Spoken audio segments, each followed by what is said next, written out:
In a quiet town nestled in Georgia, USA, a humble and soft-spoken man named Harold Jackson lived a life far removed from the noise and chaos of the outside world.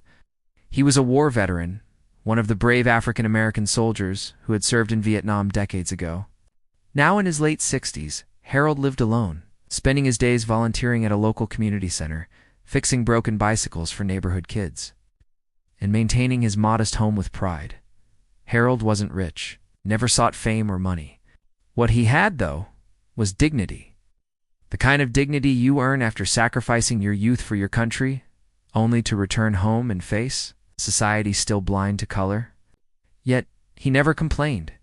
He walked with a limp, a souvenir from the battlefield, and always wore his old, worn veteran's cap, faded but never forgotten. He kept his medals in a small wooden box under his bed, not on display. To Harold, respect wasn't demanded, was earned one humble act at a time. But what no one in town knew was that Harold had a son, someone he hadn't seen in over 25 years. A son who had grown up to become someone powerful, influential. Someone whose identity would one day shake this town to its core. On a cloudy Friday afternoon, Harold walked into a newly opened restaurant in town called Maple Grove Kitchen. It was upscale polished wood floors, crystal chandeliers, the kind of place where people wore suits to eat lunch. Harold, dressed in his usual khakis and denim jacket, simply wanted a hot meal. As he entered, he could feel the stares, not from the customers, but from the staff. He waited patiently at the host counter. Seconds turned to minutes. "Can I help you?" A sharp voice snapped. It was Peter Langston, the owner himself. In his 50s, tall, and with a constant sneer, Peter had made his money through franchising and real estate.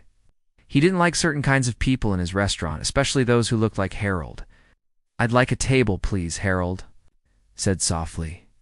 Peter looked him up and down, then scoffed. "We're fully booked. Try somewhere else." Harold looked around. There were plenty of empty tables.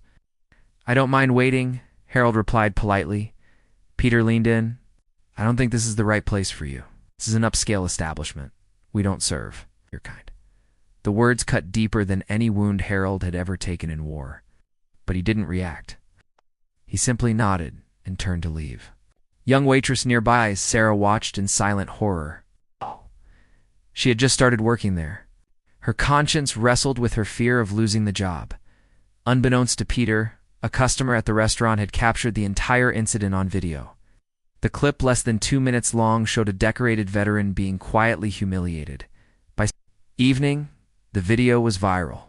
Racist restaurant owner turns away black veteran Vietnam hero, disrespected in his own country. Georgia man. Embarrassed for being black and brave, the restaurant's social media was flooded with hate. Yelp ratings plummeted. Protesters began showing up the next morning with signs that read, "Justice for Harold. Shame on Maple Grove, and color isn't a crime," but Harold, he didn't speak to the media. He stayed home, quiet, dignified as always. 2 days later, Harold's old landline rang.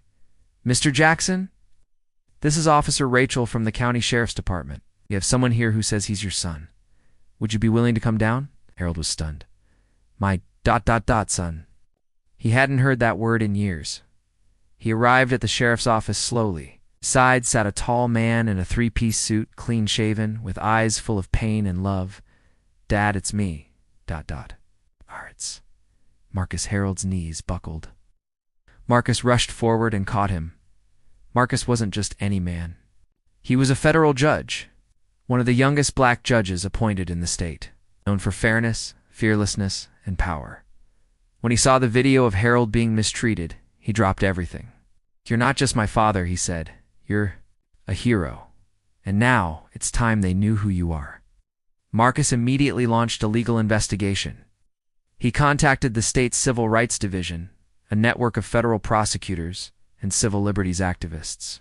Within days, Maple Grove Kitchen was facing multiple lawsuits: racial discrimination, public humiliation, and violation of the Civil Rights Act.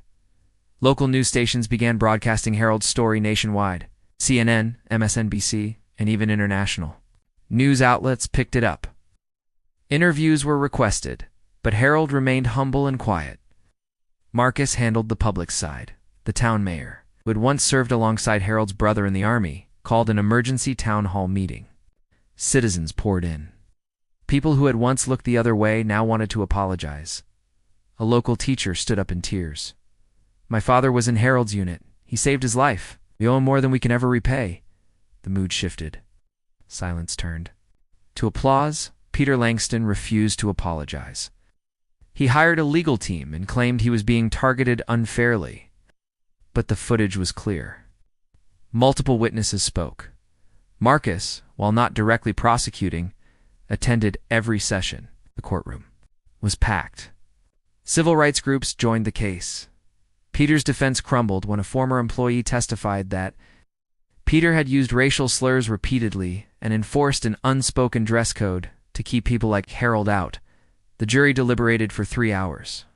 Peter was found guilty of racial discrimination and was ordered to pay $2.5 million in damages, part of which was donated to veterans programs by Harold. That night, Harold sat by the fireplace, holding his old army photo. He recalled the night in the jungle when he saved a fellow soldier by carrying him 2 miles under heavy gunfire.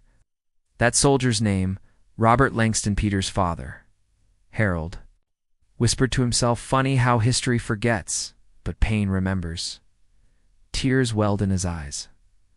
"I saved his father, and got humiliated by his son." Marcus heard it, came over and gently held his father's shoulder. "Your sacrifice wasn't in vain, Dad. The world knows now." The young waitress Sarah resigned from Maple Grove Kitchen the day after the incident. She was deeply disturbed. Instead of remaining silent, she took to social media and wrote a long, open letter to Mr. Harold Jackson. "I failed you that day. I saw what happened and stayed quiet. I was afraid, but not anymore." Her letter went viral. She started volunteering at the same community center where Harold worked. The two formed an unexpected friendship. Sarah began a scholarship fund in Harold's name to support veterans returning to civilian life. Harold, though hesitant at first, agreed to help manage it. 2 months later, Harold received an unexpected letter. It was from the President of the United States. The envelope contained a formal invitation. At a grand White House ceremony, Harold was awarded the Presidential Medal of Freedom. Cameras flashed, news anchors wept, standing next to him. Marcus, his son, now known nationwide as the judge who defended his father's honor. Harold stood tall, his medals finally shining, not from a box under his bed, but from his chest. The president said, "Mr. Jackson, we failed to honor your service for decades. But today, the nation salutes you." Back in Georgia, the town organized a massive celebration for Harold's return. Schools were closed. Streets were lined with flags. A statue was unveiled in the town square. Harold, in uniform, helping a wounded soldier. Peter Langston, now reclusive and disgraced, was nowhere to be seen. A mural was painted by local artists titled, "Dignity Can't Be Denied." During the closing ceremony, Marcus took the mic. "We can't erase the past, but we can honor the truth. My father taught me that silence isn't peace, and now justice has spoken." The crowd erupted in applause. Weeks later, Harold received a letter. With no return address, it contained only one sentence. "I recorded the video because I couldn't stay silent." No name, just initials. R.L. Harold froze. "Robert Langston," he murmured. "Peter's father. The man I saved in Vietnam, could it be? Was he alive? Had he been watching?" No one knew. But Harold smiled, folded the letter, and placed it with his medals. Some things didn't need answers. Just closure. Spring arrived in Georgia with a kind of warmth Harold hadn't felt in years. The air was lighter, the skies clearer. A local university offered Harold a part-time guest speaker position, sharing his experiences with history and political science students. Though shy at first, he grew into the role. He spoke not only of war, but of dignity, forgiveness, and the long road toward justice. Young people lined up after class just to shake his hand. Meanwhile, Harold moved into a new house, not fancy, but comfortable and gifted to him by a national veterans charity. His community garden flourished, and he often hosted weekend cookouts for neighbors and children. A new chapter had begun, with national attention on the Jackson family. Was nominated for the U.S. Court of Appeals. After a smooth confirmation, he became the youngest African-American judge to hold that seat in history at his swearing-in ceremony. Marcus spoke directly to the cameras. This robe isn't just cloth. It's the weight of justice carried by generations who never saw it. My father taught me that silence is surrender, and I don't plan to be silent. Harold sat in the front row, proud tears streaming down his cheeks. As Harold's life flourished, Peter's deteriorated. His businesses had all shuttered. Legal fees bankrupted him. Alone and unemployed, he moved into a small apartment outside town. One day, Marcus visited him. Peter opened the door cautiously.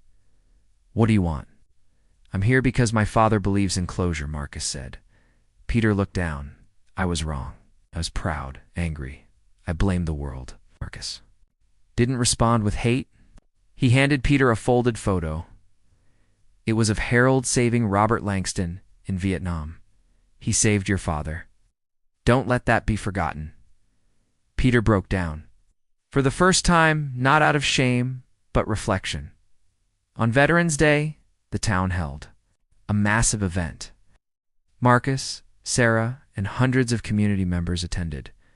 At the center stood Harold, now a symbol of strength, humility, and justice. Suddenly from the crowd, an older man stepped forward, bearded, frail, and walking with a cane. "Harold," he said. Harold turned. It was Robert Langston, alive, hidden. For decades, guilt had kept him away. He had seen the video, recognized Harold instantly, and sent the letter. The two men embraced. Decades of silence washed away. The crowd, stunned into silence, erupted into cheers. Later that night, a documentary aired nationwide titled The Quiet Hero, the story of Harold Jackson. It ended with Harold's voice, recorded in his community. "Center, kindness costs nothing, but its absence can cost generations. If you see something wrong, speak. If you see someone fall, lift them. I'm not special. I'm just a man who believes everyone deserves respect." The screen faded to black. Just one line appeared. "Dignity can't be denied."